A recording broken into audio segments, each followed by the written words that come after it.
said, so being on CJAD, that's all part of my plan, because you have to be like a quasi-celebrity in order to be on Dancing with the Stars.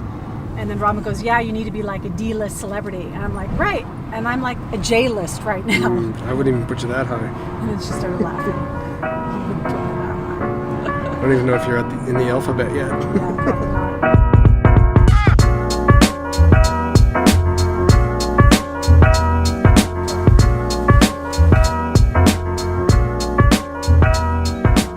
I had a great opportunity of hosting a live radio show here in Montreal on CJAD 800 Talk Radio. It was called Life Unrehearsed, and I did it for 6 months. Prior to that, I had a podcast called Caregiver Circle, and I did that for 2 years.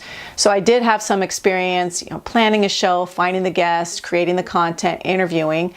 But when it's a podcast, you can edit, and although I never really did, but it's definitely very, very different than being on a live radio show.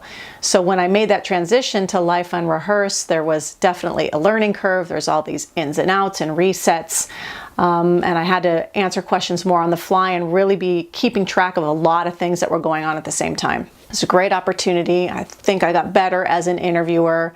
And I really enjoyed it, but I decided that my time on that show had kind of worked its course, and I really wanted to try something new, stretch myself creatively and stretch myself by being kind of on my own hosting versus, having a partnership with a co-host. What is so amazing about believing in yourself and taking a risk and letting go is when I went to tell the program director that I was going to be moving on from Life Unrehearsed and that my inspiration or my personal goals, career goals, are to be a host and in front of the camera, but also just to have my own show and my own identity.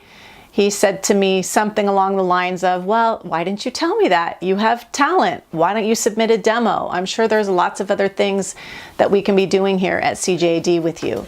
So I consider myself an entrepreneur. I have 2 businesses currently. I've had, 3 or 4 in the past, and I'm always involved in some creative project, creating something or other. And for me, being an entrepreneur is really just about developing, designing, and building a business. Well, you told me if the demo worked out, I would be able to fill in for people that have permanent shows. When they're out of town or sick or whatever it might be, I can fill in for them. So I did my demo, and Thierry Lindor with Influence Orbis was very generous, and he came down and gave me his time.